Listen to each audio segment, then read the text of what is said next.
শ্রীগুরু শ্রীযুত পদকমলং শ্রীগুরুন বৈষ্ণবাংশ্চ শ্রীরূপং সাগ্রজাতং সহগণ রঘুনাথান্বিতং তং সজীবম সাদ্বৈতম সাবধূতং পরিজন সহিতং কৃষ্ণ চৈতন্য দেবম শ্রী রাধাকৃষ্ণ পাদন সহগণ ললিতা শিবিষানিত খা নিতাংশ্চ।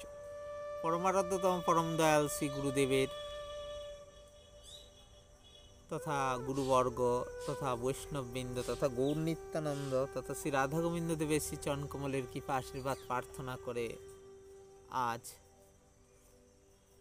রামায়ণের অযোধ্যাকাণ্ড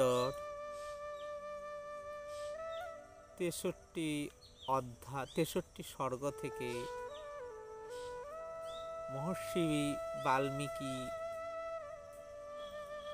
যা লিপিবদ্ধ করে গেছেন সেইখান থেকে কিছু পাঠ করে কীর্তন করে শ্রবণপূর্বক আত্মমঙ্গল করবার চেষ্টা করছি। বিষয়: রাজা দশরথের কর্মফল ভোগ। কর্মফল এমনই, সবাইকেই ভোগ করতে হয়। সাক্ষাৎ ভগবান শ্রীরামচন্দ্র তার পিতা দশরথকেও সেই কর্মফল ভোগ করতে হলো। তো রামচন্দ্র যখন বনে গেলেন সপত্নীক সীতা ও অনুজ ভাই লক্ষণ সহ, সেই সময় ষষ্ঠ রজনী অতিবাহিত হলে সেই সময় রাজা দশরথের পূর্বে কৃত দুষ্কৃতির কথা স্মরণ হলো। তখন তিনি কেঁদে কেঁদে কৌশল্যাকে বলতে লাগলেন, যে যেরকম কর্ম করে সেই তো সেই রকম ফল ভোগ করে। আমি যৌবনকালে এক ভয়ানক অপরাধ করেছিলাম, তার ফলে আমি এই পুত্র শোকে কাতর হয়ে দুঃখ পাচ্ছি। বলছে, হে দেবী, তুমি যখন অবিবাহিত ছিলে, আমিও সেই সময় যুবরাজ ছিলাম। সেই সময় এলো আমার কামবিবর্ধক বর্ষাকাল। তো সেই সময় একদিন সূর্য স্বীয় কিরণ দ্বারা জগৎ উত্তপ্ত এবং ভূমির রস শোষণ করে যমলোকবর্তী প্রেতদের বিচরণভূমি ভয়ানক দক্ষিণ দিকে সঞ্চারিত হলেন। ফলে সর্বত্র মেঘ দৃষ্টি গোচর হলো। সেই সময় বর্ষা হলো। বর্ষাতে ব্যাঙ, চাতক পাখি ও ময়ূরেরা অত্যন্ত উল্লসিত হলো, চারিদিক সঞ্জীবিত হলো বৃষ্টিতে। তো সেই সময় আমি কি করেছিলাম, ধনুর্বাণে সজ্জিত ও রথারূঢ় হয়ে অর্থাৎ রথ চড়ে আমি পৌরুষ প্রদর্শনের সংকল্প নিয়ে সরযূ নদীর দিকে চললাম।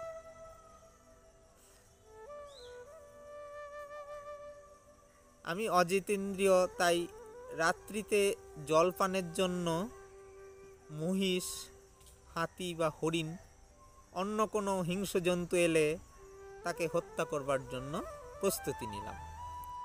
রাজা দশরথ বলছেন, এই সময় অন্ধকারে জলে কলসি ভরার শব্দকে উচ্চস্বরে চিৎকারকারী দৃষ্টির বহির্ভূত হাতির নিনাদের মতো শব্দ শুনতে পেলাম।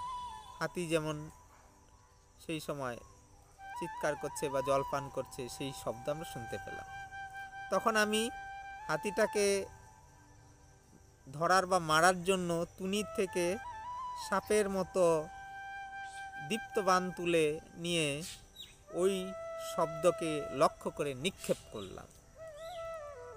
তো সেই হাতিটাকে মারবার জন্য তুনির থেকে সাপের মতো বিষদদীপ্ত বাণ তুলে নিয়ে ওই শব্দকে নিক্ষেপ করলাম। রাজা দশরথ শব্দবিধি বাণ চালাতে জানতেন, অর্থাৎ যেদিক থেকে শব্দ আসতো সেই দিকে বাণ ছুড়লে তিনি লক্ষ্যে উন্নতি হতেন। তা তখন আমি হাতিটাকে ধরার জন্য তুনির থেকে সাপের বিষের মতো দীপ্ত বাণ তুলে নিয়ে ওই শব্দকে লক্ষ্য করে নিক্ষেপ করলাম। তখন উষাকাল, মানে ভোর ভোর, আমি সর্পতুল্য শানিত বাণ নিক্ষেপ করলাম। সেই বাণের আঘাতে মর্মস্থলে অর্থাৎ হৃদয়ে বিদ্ধ হয়ে ব্যথিত হৃদয়ে কোনো বনবাসী জলে পড়তে পড়তে ভূমিতে পতিত হলো, মাটিতে পড়ে গেল। তার মুখ থেকে হাহা এই মনুষ্য স্বর নির্গত হলো, হায় হায় করতে লাগলো, হাহা করতে লাগলো। সেই স্বর বলতে লাগলো, রাত্রেবেলা জল সংগ্রহের জন্য নির্জন নদীতে আমি এসেছিলাম, আমার মতো তপস্বীর উপর কেন বাণ নিক্ষিপ্ত হলো?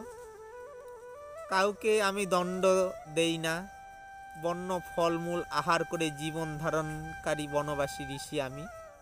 কে আমাকে বাণাঘাত করলো? আমি কার ক্ষতি করেছি? জটাধারী, বক্কল ও মৃগ চর্ম পরিহিত আমার মতো ঋষিকে অস্ত্র দ্বারা হত্যা করা কি উচিত? আমি তার কি ক্ষতি করেছি? আমাকে হত্যা করেই কার কি লাভ হবে? এই নিষ্ফল প্রযত্ন কেবল অনর্থই অর্থাৎ পাপ অপরাধী ডেকে আনবে।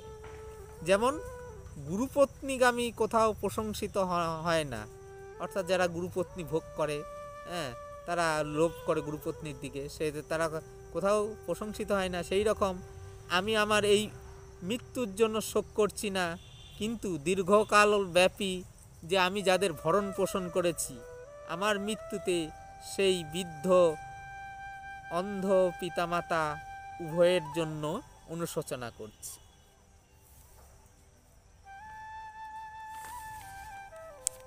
আমি একটি বাণের আঘাতে নিহত হলাম, আমার মৃত্যুতে আমার বৃদ্ধ পিতামাতা কোন বৃত্তি অবলম্বনে জীবন ধারণ করবেন? কোন অবিবেকী পুরুষের দ্বারা আমরা সকলেই নিহত হলাম? সেই করুণ আর্তস্বর শুনে ধর্মাভিলাষী রাজা দশরথ ব্যথা পেলেন এবং তার হাত থেকে ধনুর্বাণ খসে পড়ে গেল। রাত্রিতে বিলাপরত সেই ঋষির করুণ ক্রন্দন ধ্বনি শুনে রাজা দশরথ কি করলেন? অত্যন্ত শোকাবেগে হতচেতন হয়ে গেলেন। দীন উদ্বিগ্ন চিত্তে, মানে কাতর চিত্তে, কাতর সেই মনোভাব নিয়ে সেখানে এসে সরজ নদীর তীরে সরাহত বাণবিদ্ধ এক তাপসকে সে রাজা দশরথ দেখতে পেলেন। রাজা দশরথকে দেখলেন, তাপস মানে এক ঋষিকুমারকে দেখলেন, যার জটারাশি মাটিতে ছড়িয়ে পড়েছে, কলসের জল গড়িয়ে যাচ্ছে, বাণবিদ্ধ ধূলিমাখা রক্তাক্ত দেহ মাটিতে লুটিয়ে পড়েছে। ভয়ত্রস্ত ও অস্থির চিত্ত রাজা দশরথ দুই চক্ষু মিলে সেই তাপস স্বীয় তেজে যেন রাজা দশরথকে দগ্ধ করতে করতে কঠোর বাক্যে বললেন, হে রাজন, গুরুজনের অর্থাৎ পিতামাতার জন্য জল সংগ্রহের জন্য আমি এসেছিলাম। বনবাসী আমি আপনার কি ক্ষতি করেছি যে আপনি আমাকে বাণ দ্বারা আঘাত করলেন? একটি মাত্র বাণ দ্বারা আমার মর্মস্থল অর্থাৎ বুক বিদীর্ণ করে আপনি আমার অন্ধ ও বৃদ্ধ পিতামাতাকেও হত্যা করলেন। নিশ্চয়ই পিপাসার্থ দুর্বল অন্ধ দুজন অতি কষ্টে তৃষ্ণা সহ্য করে আমার আসার জন্য আশায় অনেকক্ষণ প্রতীক্ষা করে আছেন। আমার তপস্যার বা শাস্ত্রজ্ঞানের নিশ্চয়ই কোনো ফলপ্রকাশ ঘটে নাই, যেহেতু আমি যে মৃত্যুশয্যায় মাটিতে পড়ে আছি তা আমার পিতা জানেন না। ভগ্নপ্রায় বৃক্ষকে রক্ষা করতে অন্য বৃক্ষ যেমন অসমর্থ, যেই গাছটা ভেঙে পড়ে গেছে সেই বৃক্ষকে রক্ষা করতে আরেকটা বৃক্ষ মানে আরেকটা গাছ যেমন অসমর্থ, সেই রকম আমি মাটিতে পড়ে আছি জেনেও দুর্বল, চল শক্তিহীন। হ্যাঁ, আমার পিতা কি করতে পারেন? যে আমি যেইভাবে আমি যে আহত হয়ে পড়ে আছি বানের দ্বারা, আমার অন্ধ পিতামাতা দুর্বল, সে আমার জন্য আর কি বা করতে পারেন। তারপরে বলছেন, সেই শ্রবণ কুমার রাজা দশরথকে বলছেন, হে রঘুনন্দন, আপনি শীঘ্র আমার বাবার কাছে গিয়ে সকল বৃত্তান্ত জানান, যাতে তিনি ক্রুদ্ধ হয়ে বৃদ্ধিপ্রাপ্ত অগ্নি যেমন বনকে দগ্ধ করে সেই রকম আপনাকে ভস্ম করে না দেন। বলছে আপনি আমার পিতার কাছে গিয়ে নিজের অপরাধ ক্ষমা প্রার্থনা করেন, যেন আমার পিতা যেন অভিশাপ দিয়ে যেন আপনাকে ভস্ম করে না দেয়, বনের দাবানলের মতো। রাজন, আমার পিতার আশ্রমে যাওয়ার এই সংকীর্ণ পথ, আপনি সেখানে গিয়ে তাকে প্রসন্ন করুন, যাতে তিনি ক্রুদ্ধ হয়ে আপনাকে অভিশাপ না দেন। রাজন, আমাকে বানমুক্ত করুন।